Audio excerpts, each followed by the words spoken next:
Well, hello, beautiful people of the internet. It's Chris Wood from Rising Phoenix Mental Health Channel.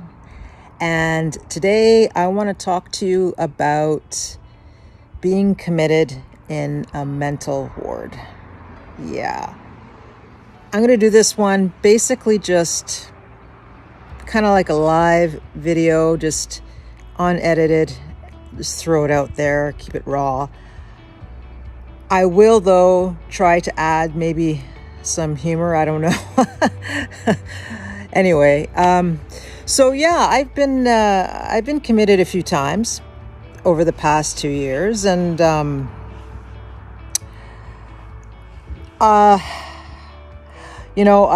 have to certainly thank my ex and really good friends Anne for being there for me, and also another really good friend, Eva, and of course my partner, Wendy, and my sister-in-law, who will always be my sister, Moira, for being there for me, and my good friends as well, Corey, for being there too, visiting me in the hospital. Boy, you really realize how lucky you are and how grateful you are that you have people that love you in your life when you're going through something like this. And I think I've been committed 4 times. Once when I was in treatment, and then 3 other times when I've relapsed in the past. And I don't think I would say it was a positive experience or a negative experience. Obviously, when you're in that particular state and you're consenting, well, let's be honest. 50% of the time I consented, the other 50% I didn't. So I've had some experiences, different experiences really on all occasions. The best one was when I was committed for 7 weeks. And I know it's funny to talk about the best time I was committed.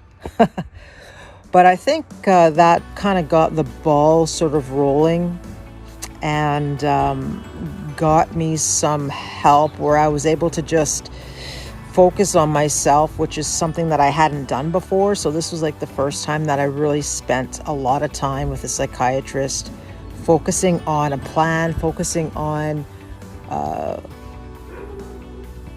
really just trying to figure out what works and what doesn't work with medication and coping tools and stuff. So I was gone a long time, but I did actually have the opportunity to have a trip out, like a half day trip out, and even an evening out where I stayed at home for the night before I actually went ahead and was released from the hospital, which was good. All in all, it wasn't a bad experience. I ended up having to go to a hospital where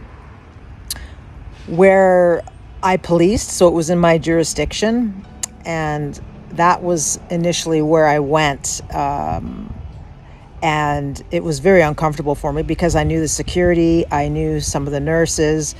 It was a possibility, a really good possibility, that I would run into another police officer that I worked with.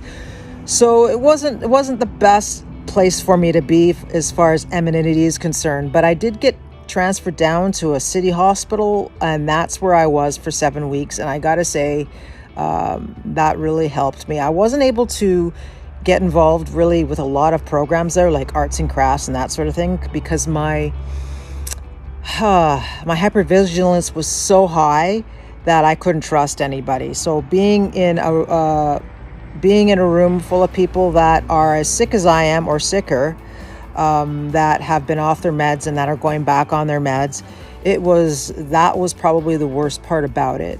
But they were able to manage, like the team there, the psychiatrist and the wonderful nurses were able to manage that with me. And I came up with a plan with them as to how to just basically survive in that environment, which was awesome. I did my own thing. I actually got a DVD player and worked out in my room. I did things in my room. It was more so an individual thing as opposed to group stuff, because I just wasn't able to handle that because my hypervigilance was really high. So that experience was pretty good.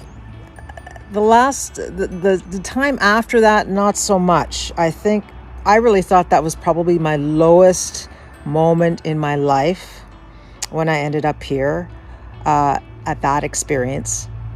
Whereas it was I went right back to the same hospital that I spent 7 weeks at, and Anne drove me down there. God bless her.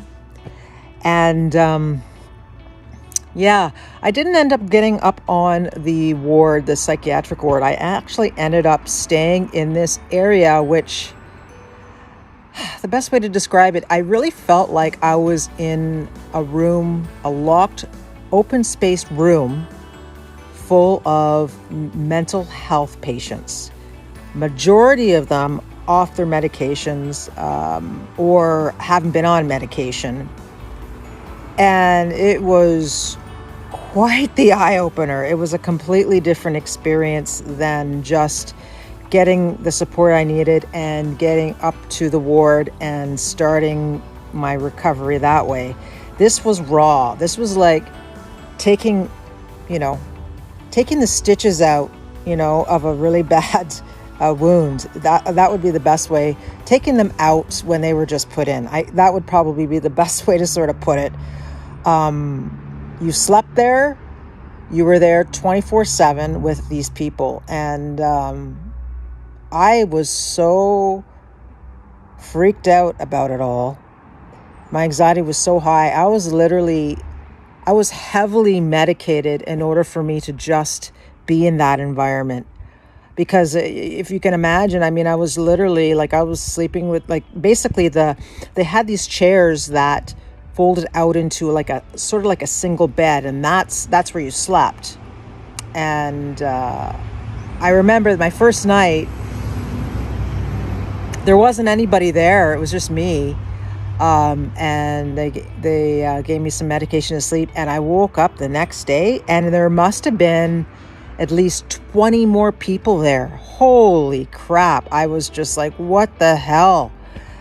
The psychiatrists were I saw two of them, and they were very harsh with you. They were not friendly. It was kind of like they had to deal with you, and they really were done. They overworked and just didn't want anything to do with you, and you were treated really badly there. And the nurses there as well. It was a lockdown situation, so the nurses were enclosed within this space, so they didn't usually come out to you unless you requested medication or something. It almost felt like I was in jail. If I knew what it would feel like to be in jail, and you're that's what it felt like. I was in this open concept room, kind of like a huge, massive drunk tank with all these people that I didn't know, that I couldn't trust. And as far as what was going through my mind was, how do I know that this person doesn't have a weapon on them, because they're not searched? So they hand in, whatever, their knapsack or their purse or whatever, but that's it. Anything that's on their person, who's to say? So in order for me to be in that environment, I had to be heavily medicated. I stayed there for 3 days, and literally at that point I said, you know what? I need to get out of here. This is not a situation where I'm getting any help at all. It's making things a lot worse. And I wasn't ready to leave, but I couldn't be in that environment anymore. It was awful. It was really awful. I wouldn't wish that on anybody. And I really thought that would have been it for me. I thought that there's no way that I'm going to be put in this position again. I'm not getting any help. And this is just making things a lot worse for me. So that wasn't a very great experience, but I've given you a really good one, and I've given you one that was not so good. The one that actually turned things around for me was when I actually had a medical appointment. I live on Vancouver Island, Canada, and this medical appointment was on the mainland in Vancouver, and I had to go there overnight. I didn't think to bring anybody with me. That was my first mistake. That would have probably helped me out a lot because my anxiety was already really high because I had to go there myself. And just, stuff that's going on in my life didn't help either. So it didn't work out very well for me. And as I was when I was on this ferry, it was a massive ferry. I mean, there must be about I don't know, maybe 80, 90 vehicles, I'm thinking. I'm not really sure. They're large, and then there's walk-on traffic too. So it's a large ferry that takes you across the mainland. I parked my vehicle and I went up to go to use the washroom and get something to eat, and I forgot where I parked. Now, this is something that, could happen to anybody. They got a lot on their mind, and they could be in a mall. They could be, I don't know, at the airport. That was the last time it happened when I was with Anne. But I couldn't find my car, and so the announcer system was going off saying, okay, everybody needs to get back to their vehicles. We're going to be offloading soon. I was freaking out because I couldn't find my car. So that was the first thing. I got to my car right before they were getting ready to open the doors to let everybody out. So it was really close. So that's how I started that day. And then just getting to the hotel, I had to go through major traffic and whatnot. It just happened to be during rush hour. So I really planned this well, as managing to be in rush hour traffic. Not so good. I get to the hotel, and I get to the parkade where I needed to park my vehicle, and I back in, and what do? I hit the pillar. That's on the passenger side, parking the vehicle. Now, I don't really know how I did that because it wasn't like there was another vehicle beside me. I had a backup camera. I don't particularly care for backup cameras anyways, and I don't usually use them. Maybe in this case I should have. But I didn't even hear the beep, beep, beep, beep, beep, beep, going off when I was getting close to this damn pillar. So I hit the pillar. So of course now I am totally beside myself. I'm triggered, I'm flushed with emotions and triggered massively. I had my dog with me, Neo, which was a good thing. But when I went up to the hotel room, what do you think the first thing I did? I ordered some alcohol. I didn't order any food. I ordered some alcohol. I ordered 6 beers and 3 double shots of Grand Marnier. And I drank all that within probably about half an hour to 40 minutes. I binged it, which is, of course, what I do. I binge drink. And at that point, things were not good. I actually attempted to hang myself that night, and I came very close, really close. I got to the point where I was going unconscious, and I didn't understand, the attempting suicide and all that stuff, and those feelings that come from the depression and everything else, the pain involved, from having PTSD. I didn't understand that, where you're basically in this tunnel, and it's like you're not present, you're not in your body, and you don't really know what's going on. It's kind of like you can see yourself doing what you're doing, but you're not able to stop it. I think that's probably the best way to describe it. And for some, some other things that transpired that actually got me out of that, and it snapped me right out of it. And I realized what is going on. Holy crap. I almost killed myself. I came this close. It scared the crap out of me. Needless to say, But, I went to bed, and I got up the next day in the morning. What do? I'm vomiting like massive vomiting happening. I was so sick. And then I packed up, took my dog, and off I went to this appointment. And so I get to where my vehicle is. As I'm looking at the damage I did to my car, and I'm just shaking my head, I start getting sick again. So now I'm hiding behind the damn pillar that I hit, because there's people coming. I don't know if there's just if they rent out the space to either a condo or whatnot, but it looked like people were leaving to go to work and whatnot in the morning. And I was hiding behind this pillar, vomiting. It was awful. I get into my vehicle. I drive to the appointment.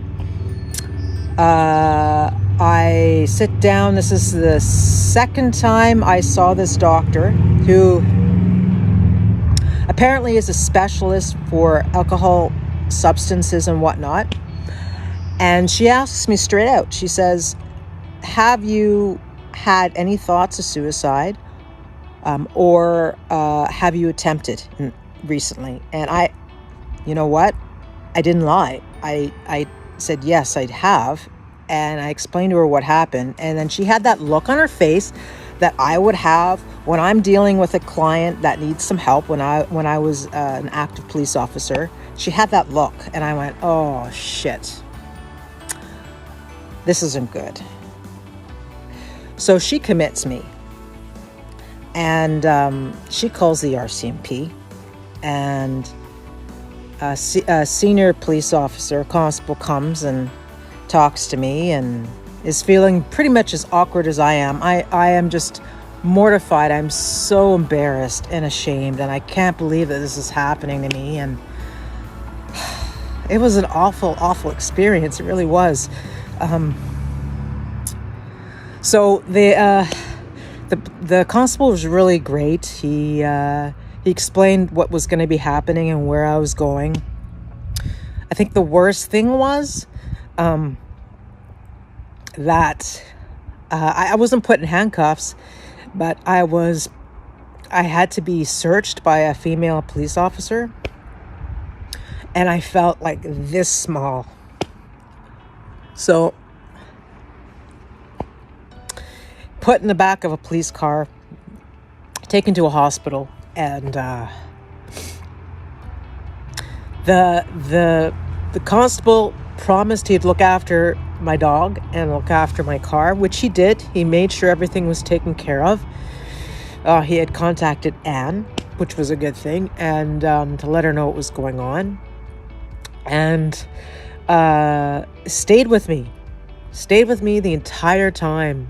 Like, he asked if I wanted him there, and I said, yes, please be there for support. And he was awesome.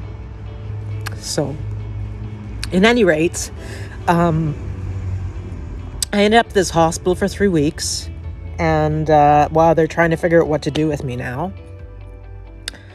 And then after that, I went into treatment, and I was in treatment for almost about 4 months, actually. It was close to that, I think. Yeah, for almost 5 months I was in treatment. I was in 2 treatment facilities, a detox, and then a really intense treatment center called Edgewood. They have a trauma and addictions program there, which is an unbelievable treatment program. I can't say enough for it. But when I was at the hospital there for 3 weeks, I again felt very supported. The nurses were very friendly. I gotta say though, I was looking for a place to do it again, like to attempt again when I first got there. But they were keeping an eye on me. They were checking in on me, like the first day, probably like every hour, just to make sure I was okay. And I had a different experience with the other mental health patients there than I did when I was committed for 7 weeks. I actually seemed to get along with them. I don't know what it was, but they were interesting characters, and I was able to talk to them. I didn't disclose what I did for a living, but I was able to actually feel comfortable around them, which was great. I don't know what it was. Maybe it was the fact that, hey, you know what? These people are in a place like me, and I respect that. Maybe I just wasn't different situation. I think different demographics where I was before to where I was then. And they made sure that you ate, and if you didn't like some of the food, they would get you sandwiches. Like, the nurses were great. They were really good. And we were able to go on outings. It'd be like going for a walk at nighttime with the other patients, and I laughed because it was like, you know, all these crazy people walking the streets of Vancouver, but it helped me, and it wasn't so bad there either. It got me ready, because I think that was probably most likely my I hit rock bottom a few times, but I would say that was the time, because I was so scared that I was almost successful at killing myself, that it hit. And I was ready. I was ready to deal with this, you know, as long as I had the support I had, you know, in my corner. And so I think, all in all, I've learned a lot about having occupational stress injury and PTSD and general anxiety and depression. And over this time, learned a lot about myself, learned why I do the things that I do, and who I am and what I'm made of, and all that fun stuff, which helped me to understand why I was triggered with certain things, and why I reacted to certain things differently than others. So I would say that if I didn't have that opportunity, whether it was a really positive experience in a really shitty experience, if that makes any sense, or it was completely shitty all the way around. I tend to learn something each time that I was committed. And it gave me the opportunity to really just spend the time in thinking about things and really getting in tune with my feelings. And I guess really at the end of the day, there's always going to be some support out there to help you. And I wouldn't shy away if it's a situation where you're at the point where you really think that you're going to harm yourself, reach out. And it may be a situation where you need to actually get some help in a hospital for a while. And, you know, I'll tell you what, I mean, you're going to get a psychiatrist that's going to hopefully, I mean, if look at it, I mean, 4 times I was committed. The other time it was just in and out, so it wasn't that much. It was just to watch me for 24 hours. But the other times, really, I mean, I did get something out of it. There was support there, enough for me to make a decision as to what I'm going to do next, and that's what's really key. I wasn't really left with, well, what the hell am I going to do now? You know, what am I going to do? How am I going to get through this? You know, I was able to manage that and gain some strength and courage to keep going. And I think that's really important. And sometimes you need to be put in these situations that are just awful. Like, you think about it, like, the last thing I want to do is be detained by a constable of the same organization that I work at and be searched like I am a common criminal and put in the back of a police car. Yeah, that's pretty intense, you know. But all in all, I got to say that I was treated really well. I was treated incredibly well. This constable, You could tell that he felt for me, and that meant a lot, and that he respected me. And I'm sure he learned something as well, that this can happen to anybody. And it's important to be mindful of your feelings and your thoughts. So if you're ever at a particular time in your life where you're feeling that you really need some help, then you know what? Going into the hospital and asking for help is not a bad thing to do. Or going there with, a friend or a family member, because you're going to get a psychiatrist that's going to tune in and help you in the best way that they can. And whether that means you're going to be staying longer within the mental health ward, or they're going to send you on the way, but they're going to give you some support and follow up with your family doctor and that sort of thing to make sure that you've got something. You're not just leaving there with nothing, like you don't know what the hell you're going to do now, right? And I think that's key. It takes a lot of bravery to even get to that point where you just sort of say, fine, I am going to consent and get the help I need. Fine, I will do that. Anyway, I hope this video was helpful to you, and I am outside. It is a beautiful day. I thought maybe perhaps I would go outside and do this. At the same sense, though, I've got lots of outside noises around, so keep that in mind. But I really hope that everybody has a wonderful day today in this beautiful world that we live in, whether it is morning, afternoon, or evening for you all. Please be safe. And if you liked this video, please click on the like button and subscribe. If you have any comments or questions or anything you want to say, please put them in the notes. I answer every comment. And be safe.